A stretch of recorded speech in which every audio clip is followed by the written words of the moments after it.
কীর্তন গান বাঙালিদের কাছে, বিশেষ করে বাঙালিদের কাছে অত্যন্ত প্রিয় একটি গান। তো সেই গানের মূল লক্ষ্য হলো যে কীর্তন শুনে যেন মঙ্গল হয়। কীর্তন শুনলাম মঙ্গল হলো না, এটা তো হয় না। যেমন স্নান করলাম গা ঠান্ডা হলো না, তাহলে স্নান করার মানে কি? এই যে গরমকাল পড়েছে, আপনাদের দিকে তো অত্যন্ত গরম, লু টু বয়ে যায়, চারিদিকের কি সর্বনাশ কাণ্ড হয়। কিন্তু 2 মাস আমরা এদিকেই বেশিরভাগ থাকি, চারিদিকে গান টান করে বেড়াই। কিন্তু স্নান করলাম গা ঠান্ডা হলো না, এটা হয়? স্নান করেছি মানে তো গা ঠান্ডা করার জন্য। তাহলে কীর্তনের আয়োজন হয়েছে গ্রামের মঙ্গলের জন্য। তাহলে সেই মঙ্গলটা কি করে হবে? যদি কীর্তন গান শোনার পর আপনি আপনার হৃদয় থেকে, মন থেকে কোনো রকম মনের মধ্যে ভেজাল না রেখে যদি আপনি গোবিন্দের চরণের প্রতি ভালোবাসা কুড়িয়ে নিতে পারেন, তাহলে জানবেন কীর্তন শুনে আপনার মঙ্গল হয়েছে। কীর্তন শোনার পর, কীর্তন শুনে কৃষ্ণের প্রতি ভালোবাসা যদি জন্ম নেয়, তাহলে জানবেন যে কীর্তন শুনে মঙ্গল হয়েছে। এখন ভালোবাসা মানে কি? ভালোবাসা মানে কি? এই এখনকার দিনে সিনেমা সিরিয়ালের যুগে ভালোবাসা মানেই হচ্ছে আই লাভ ইউ। বলে দিলাম আই লাভ ইউ, অমনি হয়ে গেল ভালোবাসা। ছাই ভালোবাসা। ওসব ভালোবাসার কোনো দাম নেই, ওসব হচ্ছে ঠুনকো। এখনকার দিনে যা শুরু হয়েছে ভালোবাসার নামে কেলুর কীর্তি, ওই সব ভালোবাসা বলে না।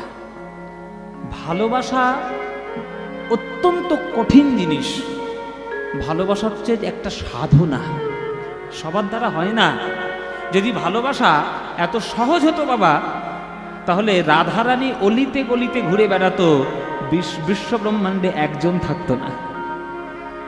রাধারানী কজন আছেন মায়েরা? একটাই। মীরাবাই কটা আছে? একটাই। বিষ্ণুপ্রিয়া কটা আছে? একটাই। সীতামা কটা আছে? একটাই। সবাই পারবে না। তারা ভালোবাসার সাধনাকে বুঝেছেন, তাই তারা ভালোবাসা করেছেন। আর আমরা তো সব স্বার্থপর। যতক্ষণ নিজের স্বার্থটা ভালো গুছিয়ে নিতে পারবো, ততক্ষণ ভালোবাসার ঢং করব। যেই ভালোবাসার স্বার্থ পুড়িয়ে গেল, অমনি আমার আসল রূপ বেরিয়ে গেল। ওটা তো আর ভালোবাসা বলে না। ভালোবাসা একটা সাধনা, একটা নিষ্ঠা। সেই নিষ্ঠা যদি আমার মনের মধ্যে না থাকে, তাহলে গোবিন্দের চরণের প্রতি প্রেম হবে কি করে? তো সেই প্রেমটা যদি আপনি কুড়িয়ে নিতে পারেন কীর্তন শোনার পর, তাহলে জানবেন যে কীর্তন শুনে আপনার লাভ হয়েছে। তা কি করে হবে আপনার প্রেম? কিভাবে? তার জন্য সাধনার দরকার, করতে করতে হবে। হঠাৎ করে তো হবে না। একটা ডাক্তার হতে গেলে 25 বছর সময় লাগে। মাধ্যমিক পড়তে হয়, উচ্চ মাধ্যমিক পড়তে হয়, তারপরে জয়েন্ট পয়েন্ট পাস করে নানান রকম পরীক্ষা দিয়ে তবে একটা MBBS এর সার্টিফিকেট আসে যে সে ডাক্তার। তাহলে একটা ডাক্তার হতে গেলে যদি 25 বছর সময় লাগে, গোবিন্দের চরণ কি 5 মিনিটে পাবে? সেটা পেতে গেলেও সাধনা লাগে, সেটা করতে হবে।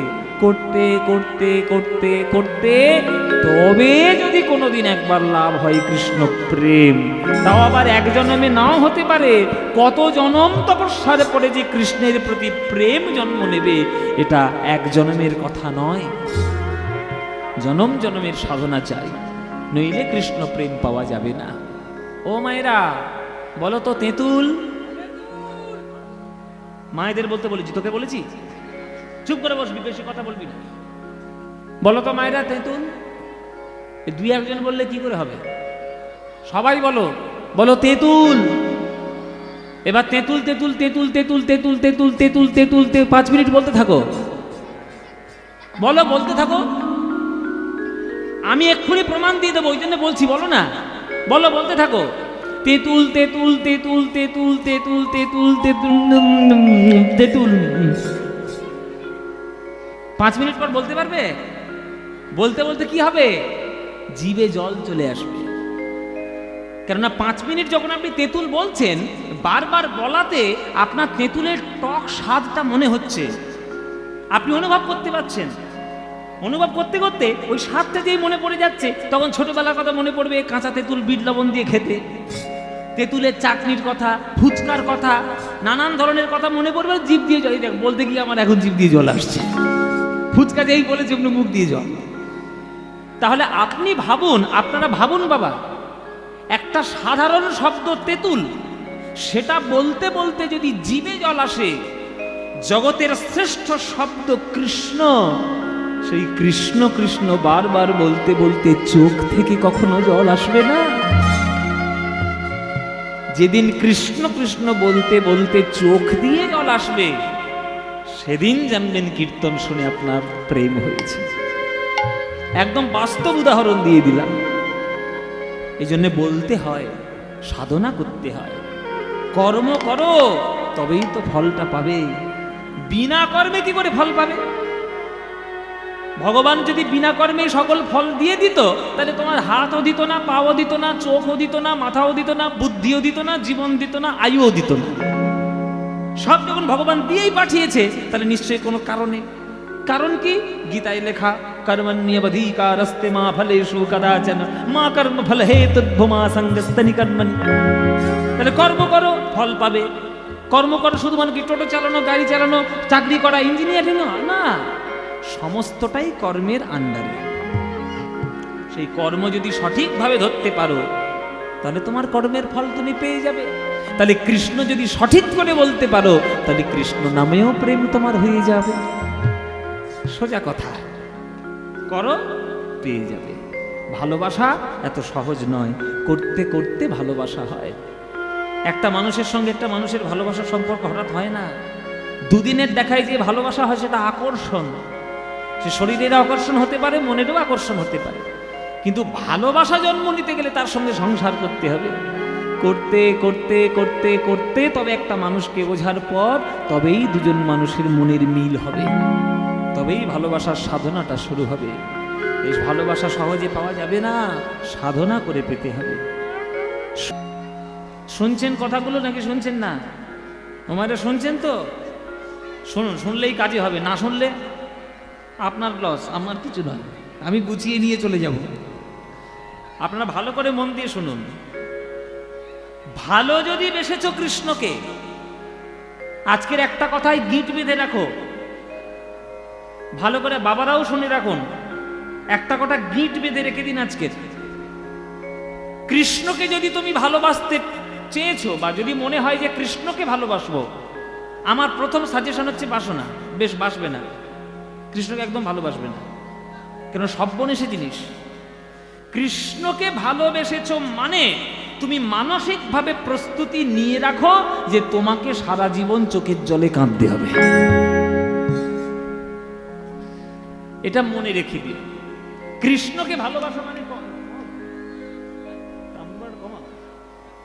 আরো বেশি হচ্ছে, কানে লাগছে, কমা।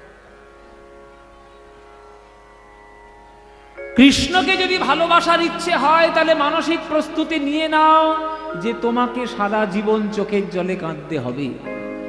কেননা আজ পর্যন্ত সত্যযুগ থেকে কলিযুগ পর্যন্ত প্রমাণ রয়েছে শাস্ত্রে, যারা যারা কৃষ্ণকে ভালোবেসেছে, কৃষ্ণ তাদের কাঁদিয়েছে। কাঁদিয়ে কাঁদিয়ে সোনা তৈরি করেছে। একটা সোনা যেমন উজ্জ্বল হতে গেলে বারে বারে তাকে আগুনের মধ্যে দিয়ে পরীক্ষা দিতে হয়, তবে সোনাটা ঝকঝক করে, চকচক করে, তবেই তার 1.5 লক্ষ টাকা করে ভরি হয়ে যায়। তেমনি তুমিও যদি কৃষ্ণকে ভালোবাসতে চাও, কৃষ্ণ তোমাকে আগুনের মধ্যে পোড়াবে, যাতনার মধ্যে পোড়াবে, যন্ত্রণার মধ্যে পোড়াবে, পুড়িয়ে পুড়িয়ে পুড়িয়ে পুড়িয়ে তোমাকে খাঁটি সোনা করবে। আর এমন সোনা করবে যে ওই সোনা তুমি যদি একবার হতে পারো, তোমার জন্য জগৎবাসী হাত তুলে আকুল হয়ে তোমার কাছে বসে থাকে। তাই কৃষ্ণকে ভালোবেসে আজ পর্যন্ত কেউ সুখে থাকেনি, সব কেঁদেছে। তবে যারা কেঁদেছে, ইতিহাস তাদের মনে রেখেছে। বলো, রাধারানীর মতো কৃষ্ণকে ভালোবাসতে পারবে? বলো, মীরাবাইয়ের মতো কৃষ্ণকে ভালোবাসতে পারবে?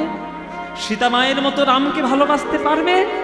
বিষ্ণুপ্রিয়া মায়ের মতো গৌরাঙ্গকে ভালোবাসতে পারবে? তারা পেরেছে, তাই তারা চোখের জলে তারা সব পেয়েছে। তুমি যদি সেটা পেতে চাও, তবে কৃষ্ণের চরণ ধরে তোমার চোখের জল ছাড়া তার চরণে দেওয়ার মতো কিছু নেই। মীরাবাই পরিষ্কার করে তার ভজনের মধ্যে লিখে দিয়ে গেছেন যে মীরা কহে বিনা প্রেম সে না মিলে নন্দ লালা। তার যে মূর্তি আঁকা ছিল, বিরহের মাধ্যমে, প্রেমের মাধ্যমে পেতে চেয়েছে। আর তোমরা ফুর্তির মাধ্যমে ভগবানকে পেতে চাও। জীবনে পাবে না, জীবনে পাবে না ভগবানকে। ভগবানকে পেতে গেলে সাধনা করতে হবে, তার জন্য কষ্ট চাই। বাংলায় একটা কথা আছে না বাবা, কষ্ট না করলে কেষ্ট পাওয়া যায় না। কষ্টের সঙ্গে কেষ্ট দুটোই একেবারে একসঙ্গে মেশানো রয়েছে। বলো তো মায়েরা, একটা বাজারে যখন ফুলের দোকান বসে, সেই ফুলের দোকানে 100টা লোক ফুল কিনতে যায় 100 রকম মনোভাব নিয়ে। কেউ ফুল কিনে নিয়ে আসে কীর্তনের আসর সাজাবো, কেউ ফুল কিনে নিয়ে আসে বিয়ে বাড়ির আসর সাজাবো, কেউ ফুল কিনে নিয়ে আসে মাস্টারমশাইয়ের হাতে দেবো, কেউ ফুল কিনে নিয়ে আসে কোনো মানুষ মারা গেছেন তার চরণে একটু শ্রদ্ধার্ঘ্য জানাবো, কেউ ফুল কিনে নিয়ে আসে একটু ঘরটা ভালো করে সাজাবো, আবার কেউ ফুল কিনে নিয়ে আসে গোবিন্দের চরণে পুজো দিয়ে সেবা করব। এই এতগুলো ফুল যে এতগুলো জায়গায় গেল, কোন ফুলটার সব থেকে ভাগ্য ভালো হলো? কোনটা গেছে বলে? যে গোবিন্দ চরণে সেবায় চলে গেল।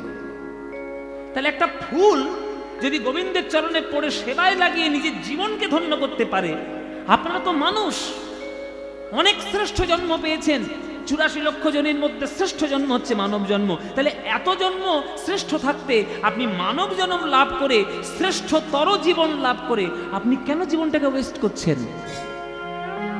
কেন?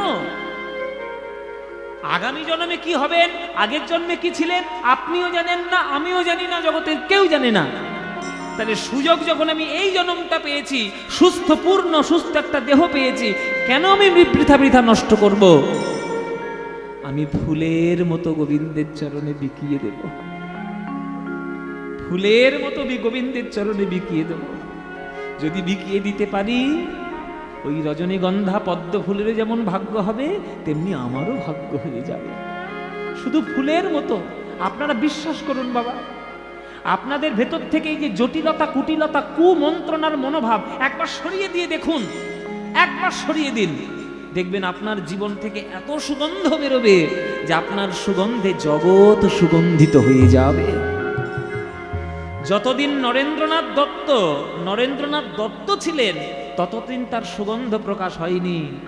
ওই পাগলা ঠাকুর রামকৃষ্ণ ঠাকুরের পাল্লায় পড়ে সে যখন বিবেকানন্দ হলেন, তার সুগন্ধে জগৎবাসী সুগন্ধিত হয়ে গেল এক নামে। ওই জন্যই বলছি, ফুলের মতো তোমরা পবিত্র যখন, জীবনটিকে সুগন্ধিত করো। প্রতিদিন যদি কাঁদিবি কেবল, একদিন নয় হাসিবি তোরা, একদিন নয় বিষাদ ভুলিয়া, সকলে মিলিয়া গাহিব মোরা। ভাবনা কাহারে বলে, সখী যাতনা কাহারে বলে, তোমরা যে বলো দিবস রজনী, ভালোবাসা ভালোবাসা, সখী ভালোবাসা কারে কয়? সে কি কেবলি যাতনাময়, সে কি কেবলি যাতনাময়, সে কি কেবলি যাতনাময়।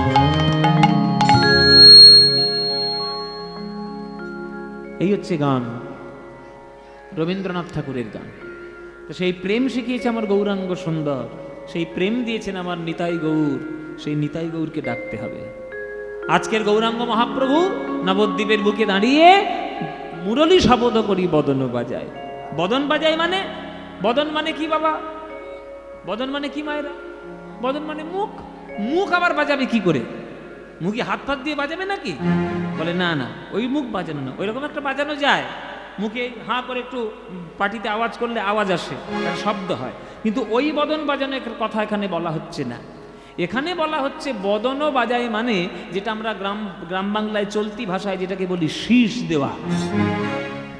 বাঁশির মতো শীষ দেয় না, মুখটা আমি পারি না, পারলে দিতাম। কে রে, এই তুই শীষ দিলি? কে দিয়েছে শীষ? শীষ দেওয়া। মহাপ্রভু আজকের শীষ দিচ্ছেন।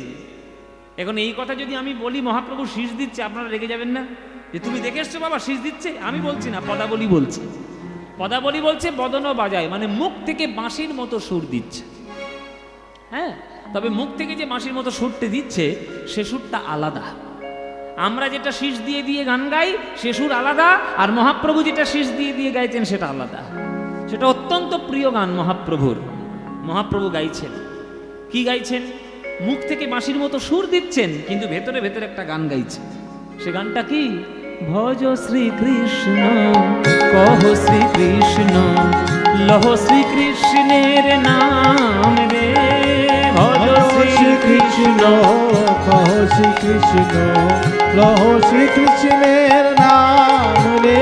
ওগো যে জনা শ্রীকৃষ্ণ ভজে সে হয় আমার প্রাণ রে। যে জনা শ্রীকৃষ্ণ ভজে সে হয় আমার প্রাণ রে। এই গানটা মহাপ্রভু মনে মনে গাইছে আর শীষ দিচ্ছে। এখন ভক্তরা প্রশ্ন করছে যে হঠাৎ করে মহাপ্রভুর কি মনে পড়লো তিনি শীষ দিচ্ছেনই বা কেন? কোনোদিন তো শীষ দিতে দেখিনি, আজকের হঠাৎ করে শীষ দিচ্ছে কেন?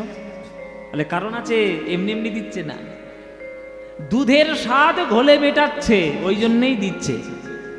বলে তেমন কি কথা? বলে কারণ আছে। ও মায়েরা, কারণ আছে। আজকের মহাপ্রভু নবদ্বীপে শীষ দিচ্ছে কেন? এর একটা কারণ আছে, এর একটা গল্পও আছে, তবে সেটা তোমাদের বলবো না। না বলবো না, না না, তোমরা মেয়েদের স্বভাব আছে, তোমরা পেটে কথা মোটেও রাখতে পারো না, সব চারদিকে গাবিয়ে বেড়াবে, ও তোমাদের বলে লাভ নেই। হ্যাঁ, ও মায়েরা বলবে না তো? কারো কাছে বলবে না? সত্যি বলছো? তাহলে চুপি চুপি শোনো, তোমাদের একটু কথা বলবে না। মায়েরা বলছে বাবা এরকম করে বললে কি শুনবোই বা কি? শুনে রাখো, কৃষ্ণ, হ্যাঁ, কৃষ্ণ একদিন গোপীদের চরণ ধরে, বৃন্দাবনে একদিন গোপীদের চরণ ধরে কৃষ্ণ বলছে যে হে গোপীগণ, তোমাদের হৃদয়ে তো এত প্রেম যে আমি পর্যন্ত গলে গেছি তোমাদের প্রেমে, তা তোমাদের হৃদয়ের প্রেমটা আমাকে একটু ধার দিতে পারবে? আমি একটু প্রেম আস্বাদন করে দেখি। তখন গোপীগণ বলছে ধার দিতে পারি কৃষ্ণ, কিন্তু ডাকাতের দ্বারা কি আর কোনো বিশ্বাস আছে? চোর বলে কথা, ননি চুরি করো, মাখন চুরি করো, মন চুরি করো, প্রাণ চুরি করো, চোরকে আবার ধার দেবো কি হে? পৃথিবীর কোনো ব্যাংক চোরকে ধার দেবে? ধার তো দেবে না।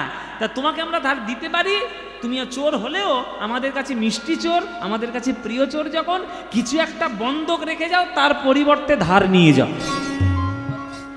আর কৃষ্ণ বলছে কি আমরা বন্ধক রাখবো? কি কি বন্ধক রেখে তোমার কাছ থেকে আমি প্রেম নেব? তখন বলছে তোমার কাছে সব থেকে দামি জিনিস কোনটা, সেইটা আমাদের দিয়ে যাও, বন্ধক রেখে যাও। বলে চূড়াটা আমার কাছে ভালো জিনিস, নেবে নাকি? বলে ও চূড়া নিয়ে আমাদের কোনো কাজ নেই। আর তাহলে মালা পরেছি, দামি মালা, এটাও নেবে নাকি? বলে ওই মালা আমাদের দাসীরা পরে পরে বেড়ায়, ওই মালা আমরা নেব না। তাহলে কি নেবে? চূড়া নেবে না, মালা নেবে না? বলে আরো একটা প্রিয় জিনিস আছে তোমার কাছে। বলো তো মায়েরা, কৃষ্ণের কাছে সব থেকে প্রিয় জিনিস কি? বাঁশি। বলে যে কোমরে গোঁজা রয়েছে বাঁশিটা, ওই বাঁশিটা যদি তুমি আমাদের ধার দিয়ে যেতে পারো, বন্ধক রেখে যেতে পারো, তাহলে তার বদলে আমরা ধার দেব। কৃষ্ণ বলে ঠিক আছে, বাঁশি নাও। বারে বাবা বাঁশি যাই যাক, প্রেম তো পাওয়া যাবে রে বাবা। এই বলে বাঁশিটা বন্ধক রাখলো গোপীদের কাছে। দাপর যুগ শেষ হয়ে গেল, মহাভারত হয়ে গেল, কুরুক্ষেত্র হয়ে গেল, গীতা হয়ে গেল, যদুকুল ধ্বংস হয়ে গেল, বৃন্দাবন থেকে বাঁশি যে ফেরত নেবে তার কথা কৃষ্ণের মনে নেই। কেননা ধার তো শোধ করতে পারেনি, ধার শোধ হলো না। জয় নিতাই।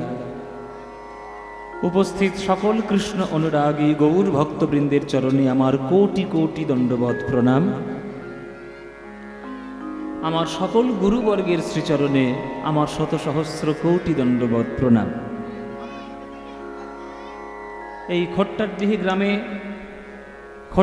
গ্রামের 24 প্রহর হরিনাম সংকীর্তন উৎসবের আজকের দ্বিতীয় দিনে আপনারা সবাই এখানে একত্রিত সমবেত হয়েছেন প্রাণ গৌর গোবিন্দের লীলামৃত মাধুরী পান করবেন বলে।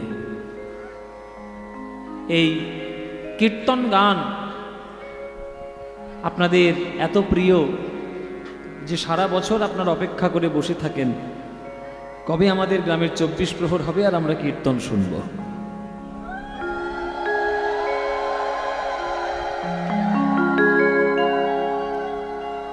তো সেই কীর্তন 1 বছর পর আপনাদের গ্রামে যখন হচ্ছে, একটা উৎসবের আবহ প্রত্যেকটা বাড়িতে বাড়িতে আত্মীয় স্বজন সবাই ছুটে ছুটে এসছে, কীর্তন হবে, কীর্তন শুনব। তো কীর্তন শোনার এই যে আগ্রহ আর কীর্তন শোনার এই যে আপনাদের উতলা হওয়া,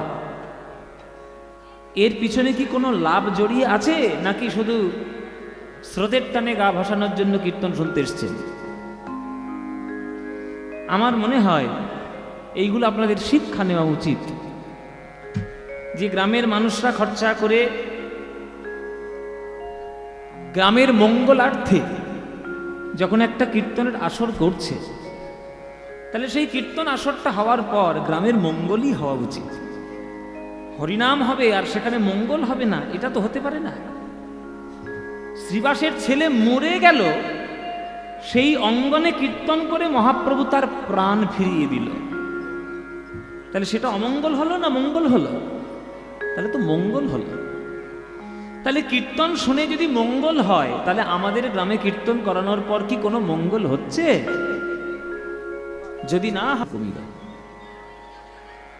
জয় নিতাই, জয় নিতাই, জয় নিতাই।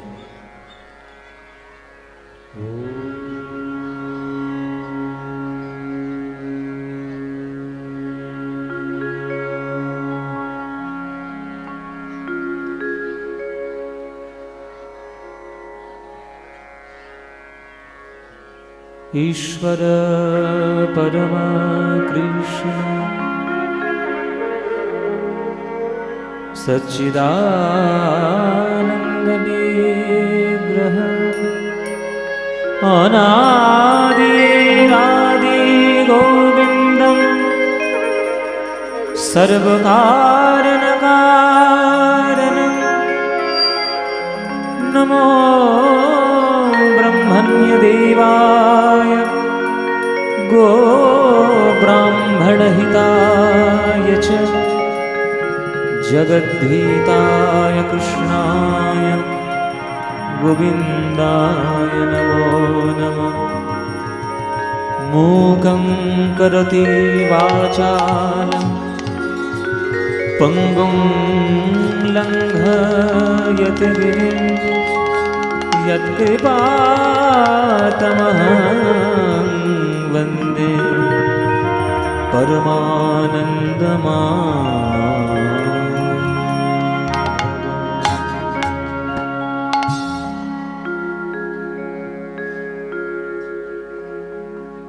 उज्ज्वल वरण गौरवरदेहं विलसिता निरवधि भावविदेहम्।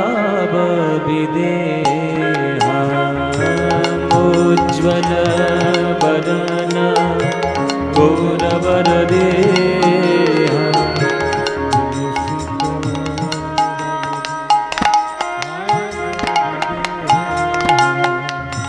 उज्ज्वल वदन गौरवरदेहं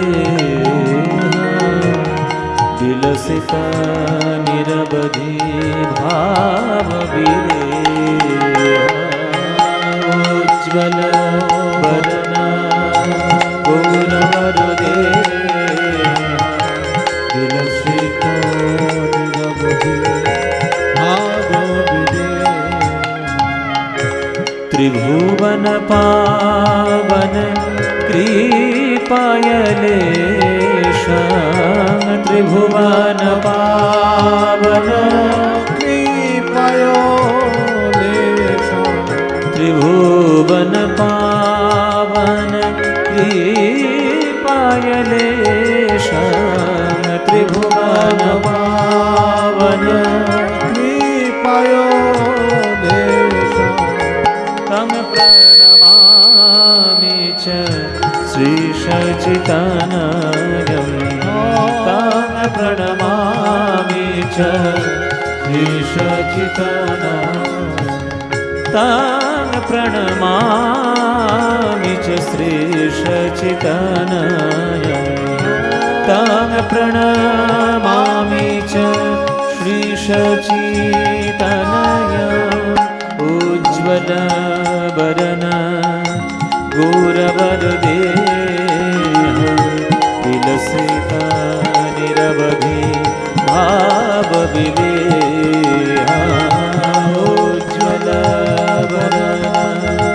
गौरवरदेह विलसिता निरवधि भावविदेहा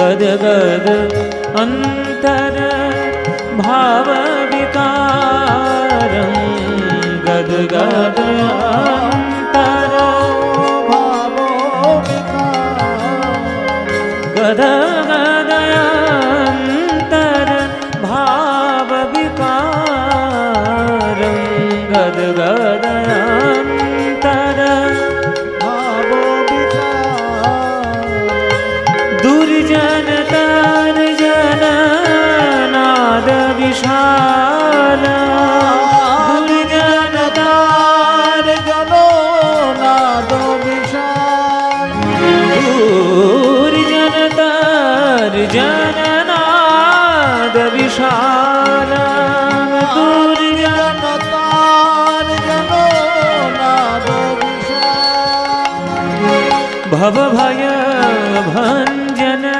कारण करुणा भव भयो भंजनो कारण करुणा भव भय भंजन कारण करुणा भव भयो भंजन कारण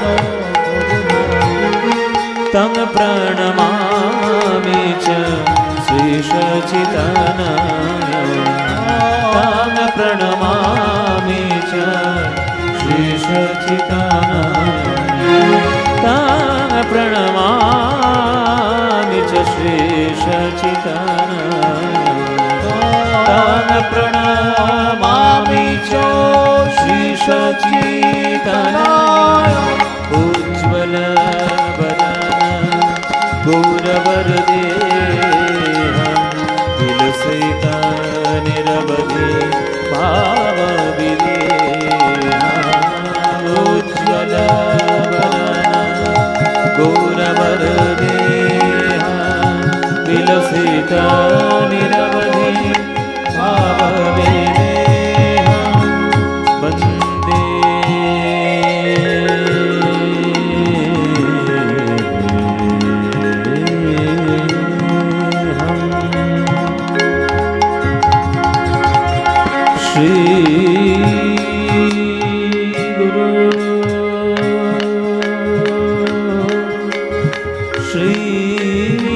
श्रीयुतापदकमल श्रीगुरून् वैष्णवांश्च श्रीरूपाङ्गसाग्रजातं सह रघुनाथन्वितं तं सजीवं साद्वैतं स्ववधूतं परिजनसहितं श्रीकृष्णचैतन्यदेवं श्रीराधाकृष्णपादान् सहगतीतान् श्रीविशाखान्वितांश्च गुरुर्ब्रह्मा गुरुर्विष्णु गुरुर्देव महेश्वर गुरुर्साक्षात् परं ब्रह्म तस्मै श्रीगुरवे नमः अज्ञानतिमिरान्धस्य ज्ञानाञ्जनशलाकया चक्षुरुन्मीलितं येन तस्मै श्रीगुरवे नमः अखण्डमण्डलाकारं व्याप्तं येन चराचरं तत्पदं येन तस्मै श्रीगुरवे नमः हे कृष्णकरुणा सिन्धो दीनबन्धो जगत्पते गोपेश गोपिकान्त राधाकान्त नमस्तुते तप्तकाञ्चन गौराङ्गी राधे वृन्दवनेश्वरे वृषभानुसुते देवी तं नमामि हरिप्रिये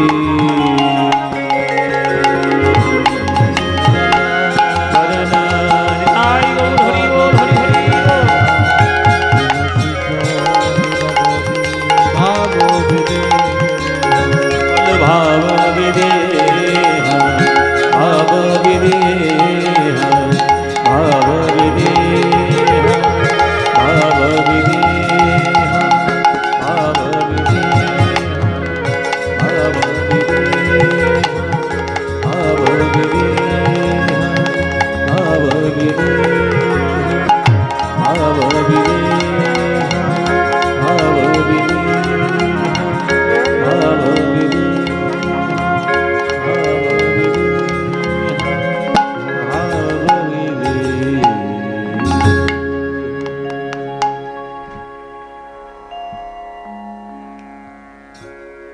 হ্যালো হ্যালো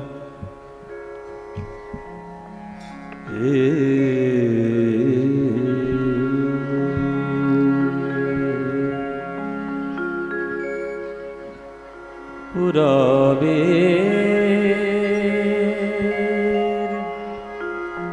পুরবের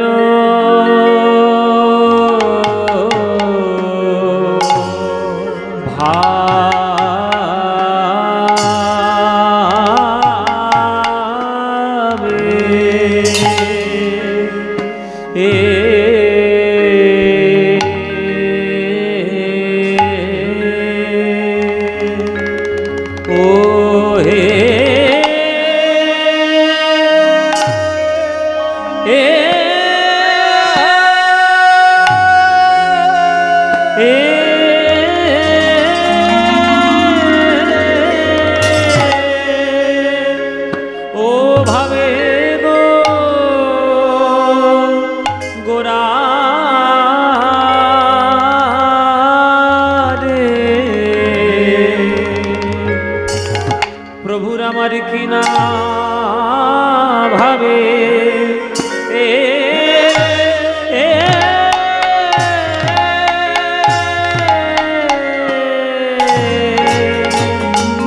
কিনা ভাবে হৃদয় হলো হলো রে আমরি আরে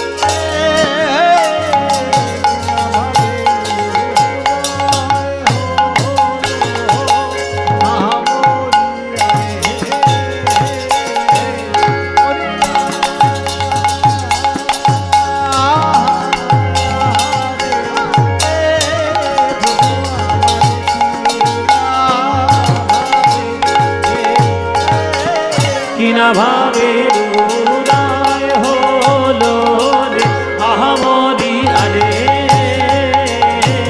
মরিয়া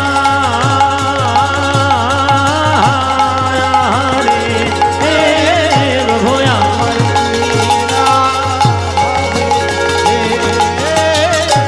আমার হলো রে আহামরি আরে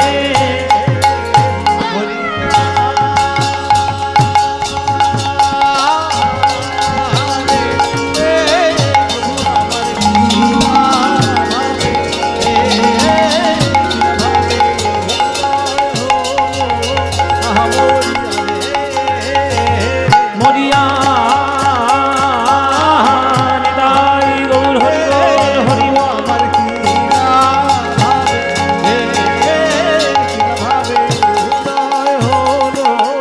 আহামরি আরে পুরবের ভাবে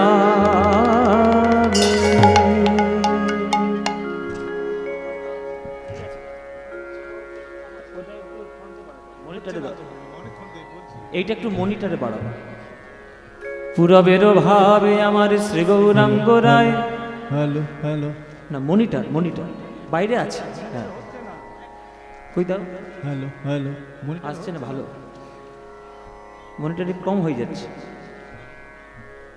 পুরবের ভাবে আমার শ্রী গৌরাঙ্গ রায় মুরলী শব্দ করি বদন বাজায় মুরলী শব্দ করি বদন বাজায় গৌর হরি আমার বদন বাজায়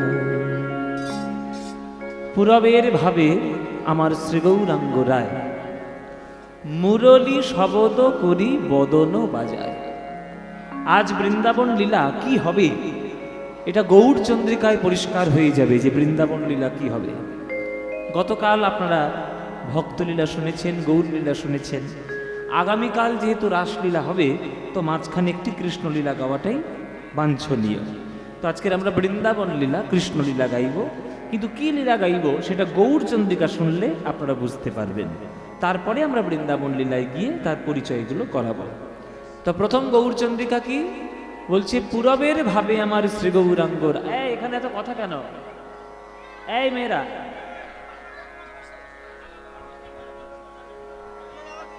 এখানে কথা নয়, চুপচাপ বসো। আলুর তরকারি, পোস্তর তরকারির গল্প কালকে করবে, ঘাটে গিয়ে করবে। এখানে কীর্তনের আসরে এসছে, চুপচাপ বসবে। এত পয়সা খরচা করে সুন্দর লাইট, সুন্দর একটা স্টেজ, মাইক, ভক্তদের ব্যবস্থা বৃন্দ, সকল কিছু ব্যবস্থাপনা করেছে খট্টাডিহি গ্রামের ভক্তবৃন্দগণ। নিজেদের গল্পের জন্য সেগুলো 3 ঘন্টা গান, সেগুলোকে নষ্ট করবেন না। মূল উদ্দেশ্য কীর্তন হবে, কীর্তনের জন্য, কীর্তনের কথাগুলো শোনার জন্য বসবেন।